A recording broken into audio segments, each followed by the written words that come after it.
Welcome to the Crawcast. I'm your host, George Krawczak, and these are my results and reactions to what happened on Night of Champions 2025 in Saudi Arabia.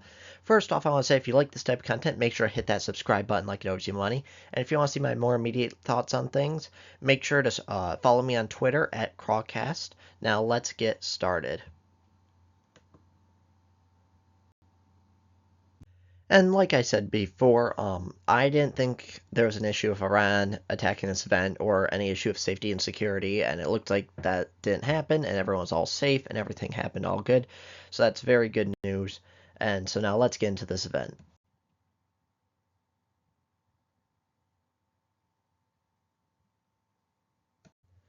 So the first match was Randy Orton versus Cody Rhodes for the title of King of the Ring. The crowd was definitely into this match. Randy Orton did a top rope superplex, or suplex, and it was interesting because the match kind of stopped for a second because it looked like Randy hurt his back. I'll be honest, I think it was a work, or maybe he just felt like a little temporary pain. But overall, I think he was kind of fine. And I love Randy selling his back the whole match. It was a really, really great job. Because I feel like so many wrestlers, Jey Uso, don't really sell injuries. And whether he was legitimately injured or not, he did spend the whole match focusing on his back and kind of hurting almost every time he lifted Cody Rhodes up or did a move. And I just thought that was really, really great selling by Randy Orton. And so there was one point that I thought was a little bit weird where Randy was going for a punt kick, but then he kind of decided not to punt Cody because him and Cody are friends. And then all of a sudden he changed his mind and it gave Cody enough time to move away, which was really weird to me because that just doesn't fit who Randy is. Like, he has always been, like, he was saying, like, Randy's not the guy who'd hurt his friends. But he's been the opposite his whole career. He's always been the guy that's like, I will stab anyone in the back if it gets me ahead. And now all of a sudden he is worried about punting Cody. That again, that's just weird to me. And so at one point, Randy Orton gets a steel chair to distract the referee, and then the ref grabs the chair to take it away from Randy, and he exposes the turnbuckle. Randy then goes rib first into the turnbuckle, and Cody Rhodes hits the crossroads to win the 2025 King of Ring. Overall, it was a pretty decent match. The big issue is that it was super predictable, and the winner was never really in doubt.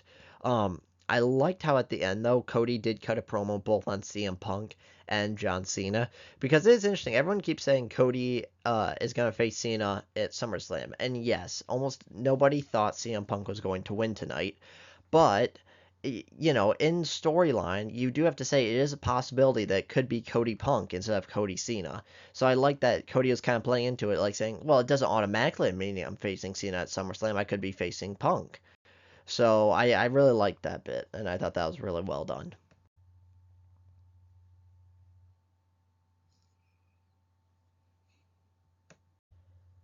The next match is Rhea Ripley versus Raquel Rodriguez in a street fight. Rhea Ripley, there was one point where Rhea Ripley got tied up in the ropes, and Raquel kept hitting her with a kendo stick, which was really good. And then Rhea kicked a steel chair in Raquel's face. And there was a nice spot where Raquel caught Rhea Ripley when Rhea Ripley was kind of doing a moonsault, or like a little somersault onto her, and she caught her and powerbombed her through like the top of an announce table that was set up on a barricade. Then Raquel pulled out a table, and it was interesting because there's no Slim Jim logo on it, which I first thought was like, how do you not have the Slim Jim logo on a table? Do they not slap into a Slim Jim like they slap into a table? But no, they don't. It's Saudi Arabia. It's a majority Muslim country, so Slim Jim probably doesn't exist in Saudi Arabia. So I thought about that. I'm wondering maybe Slim Jim is offensive to Saudi Arabia and that's why it's not on the table. I don't know. To be honest, I'm not really a huge fan of like sponsorships, especially on tables, and then they're gonna go to ladders and probably the chairs too. But I don't know. I just thought that was just kind of interesting that Slim Jim wasn't on the table. So had Raquel in the prison lock, and then Roxanne Perez came out to save Raquel. Rhea then, it was really funny, put Roxanne in a trash can and kicked her in the face while she was inside the trash can. And then Rhea hit a top rope riptide while like a table was bouncing on the top rope for a win. It was a pretty good match. It was very entertaining. That ending spot was concerning me a lot because it looked like they were struggling to balance on the table that was kind of sitting on the top rope, and I was worried that they're going to fall off. But overall, pretty good match, and definitely did a good job there.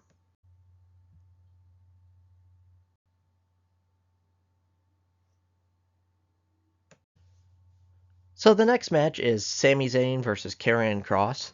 So Sami Zayn had a really nice backflip off the barricade where he kind of was thrown into it but caught himself and backflipped off into Kross. And then kind of nothing happened really until the end where Karrion Kross had Sami Zayn in the cross jacket for like 5 minutes. And then Sami Zayn hit a haluva kick and won. And it was kind of that. Like it kind of felt like a bit of a Raw match. And yes, Karrion Kross did take a lot of back bumps. I'm gonna be honest, I never really noticed this before until I started noticing people pointing it out online that Cross doesn't take back bumps, and honestly, I think it was just kind of overblown. I think Karrion Kross has a big following, and that sometimes leads to like the extremes of either calling him the absolute best or calling him like the absolute worst. Where it kind of reminds me of like Jey Uso a little bit, where Jey Uso, I think he's a fine wrestler. He's not great, not terrible, he's fine. But people, since he has such a big following, I feel like people either say, oh, Jey Uso is the absolute best wrestler, or he's the absolute worst wrestler. And I think that the same thing is happening in Karrion Kross, where people just can't be in the middle and just say, hey, he's fine. Like, you know. But I do think that Karrion Kross really needed this win. And I think to try to help build his character as like kind of the I'm not into celebrities as wrestlers and the I'm into mind games and always being the smartest one in the room. But he just keeps losing. And I'm gonna be honest, I don't think WWE has any interest in pushing him at all whatsoever. And I just think he could be done and there's no interest in re-signing him or he could re-sign, but I don't see him winning a title anytime soon. I don't think he's really going to do anything significant. And I think he's just kind of stuck at the spot where he's at. It's like kind of like a lower mid card guy.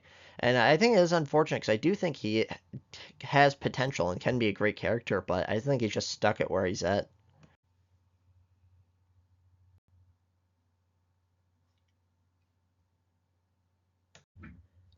So the next match is Solo Sikoa versus Jacob Fatu for the United States Championship. Overall, this was a pretty good match. So it was funny because one point Jacob Fatu kind of botched a German suplex backflip spot where he was supposed to be German suplex and land on his feet, but he just didn't, and he landed directly on his face and then just kind of no-sold it, which I didn't really like. And then kind of what everyone expected. This match literally happened almost exactly how I predicted it. JC Mateo distracted the ref, and Tanga Loa returned to attack Jacob Fatu. And then Jacob Fatu did a really nice like backflip over the top rope, taking out Tanga Loa and JC Mateo, which was really, really nice. Like, Jacob Fatu is just so great. And then the ref was distracted, and Jacob hit a moonsault to Solo, and then Hukulio? I don't know how to say it, I'm gonna be honest. And WWE never mentioned his name because presumably he's gonna get a new name. He's the Tonga Tama's and Tangaloa's brother. Um, and so he got involved and saved Solo. And then Solo hit the Samoan Spike and became the new United States champion. And I'm gonna be honest, I'm just kind of tired of this Bloodline story. This is literally the same thing that has happened in almost every Bloodline match for the past 4 years with Roman, with Solo, and it's just the same thing that happens over again. There's a spot where the ref's knocked out, uh, and the opponent has it won, and then all of a sudden a new member of the Bloodline comes in and helps the guy win. Like, again, I'm not against this. I just feel like it's just too much. Just take a little break. You don't need to do this. Again, this has gone on almost I'd say at least once a month for the past 4 years of the Bloodline. And it's just enough. Like, come on, just get past it a little bit. But overall, it was pretty interesting. Who knows where this will go? I think Jacob Fatu needed to lose the U.S. title because he'll feud with the Bloodline for a little bit, and then he'll be elevated to the main event scene. And again, the Bloodline they're kind of like the Judgment Day. They just need to end. They're gone on too long. It's not interesting anymore, and it just needs to end.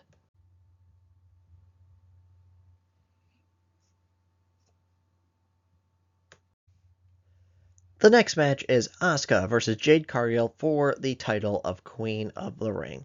It is weird because the crowd was booing Jade Cargill like a lot. Like, I know she's not the best wrestler in the world, but I just thought it was just kind of weird that they're like booing her. Like, she was literally the biggest heel on the show, and she's a babyface. So, I'm gonna be honest, this is kind of a nothing match. Like, it was really short. I don't know the exact time length of it, but just nothing happened. It was short, it was kind of boring, and just, nothing happened. So, Jade hit Asuka with the Jaded for the win. Although it was kind of funny at the end where so she went for the pin, but she like pulled Asuka's legs up so much that she nearly pulled Asuka's shoulders up, and the ref nearly like stopped the count and was like, you didn't win." But then the bell rang and they gave it to her anyways. But yeah, it was just kind of a weird match where I felt like Asuka's really good. Jade, she's a rough in some areas, but she has a nice power game, and I thought they could have put like something actually decent together. I don't know if it was just because of Saudi Arabia and like I don't know, women's matches always just feel a little bit weird in Saudi Arabia, but again, this is just a nothing thrown together, thrown away match. And I do have to say though,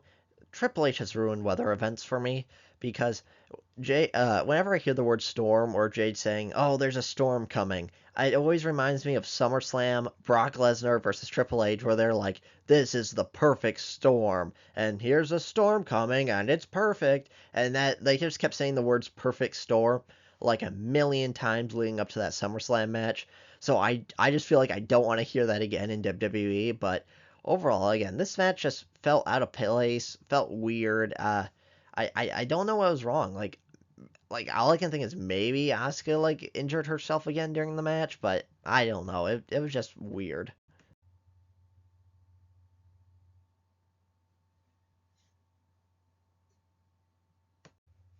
And the main event of the evening is John Cena versus CM Punk for the WWE Championship. The crowd was very split on CM Punk, which I thought was kind of interesting, but with half of them were booing him and then half of them are chanting his name, which again, I guess I kind of get it because if you kind of crap on someone's country, they'll probably boo you.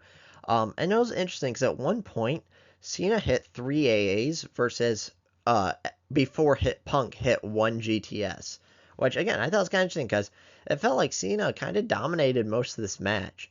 So there was one point where Cena was going to hit Punk with the title and then just decided not to, indicating kind of a little bit of a face turn. And then Punk hit Cena with the GTS, but well, sorry, yeah, Cena stopped himself from hitting Punk for the title, and then Punk hit Cena for GTS. At one point, Cena was going for his shoulder tackles, and Cena accidentally hit a ref. Punk hit the GTS, and Punk kind of should have won the match because it was Cena down for the 3. And that's what I don't like, because this happened in all of Roman's matches, and I don't like happening in Cena's matches, where in the Cody match where Cena won the title, in the Randy match at Backlash, and now in this match, there was a ref bump where Cena was down 1, 2, 3 and should have lost, but because the ref wasn't there, it didn't count. And I just don't like that. I just again, kind of like I said with the Bloodline. I'm happy if it happens every once in a while, but I feel like it happens too often. So then when that happened, Rollins came and his gang came out, and Rollins threatened to cash in his Money in the Bank contract. I'm gonna be honest, I kind of knew he wasn't going to cash in because he wasn't wearing his ring gear. Like, he was just kind of wearing his normal like workout attire or normal clothes, and when he cashes in and when you know he's going to be wearing his ring gear, he's not going to be wearing his like normal workout attire. So Braun Breaker and Bronson Reed start in the match, and it's interesting because Punk just takes them both out, which I thought kind of made them a little bit weak, where if Punk's taking them both out. But then Punk goes for a dive to the outside and kind of overshoots both of them. And then, because I think they're supposed to catch Punk, but Punk kind of overshot him, so it looked a little bit messy. And then they take Punk and powerbomb him through the announce table. A ref then comes out to help Rollins cash in, and Cena just hits the ref, and it's Charles Robinson hits him to stop him from helping Rollins cash in. Cena then hits Rollins with an AA. Breaker and Reed then come up and beat up Cena. Then Penta comes out and Breaker takes him out. And if people were actually cheering Breaker taking out Penta, which I thought was kind of interesting that they're refusing to boo Breaker even though he is the heel and Penta was trying to make the save. Then Sami Zayn comes out and takes out Braun Breaker, and then Penta kind of hits a dive off the stage onto Sami Zayn and Breaker. Bronson Reed then goes for a tsunami on Cena, and Punk saves Cena. Cena then hits an AA on Reed, and Punk offers Cena a handshake. Cena accepts it and then tries to low blow Punk, but Punk is ready for it. And then Rollins hits Punk with the briefcase and the stomp, and then Cena pins Punk for the win. And honestly, I'm kind of disappointed with this, because this is the last time we'll get Punk versus Cena.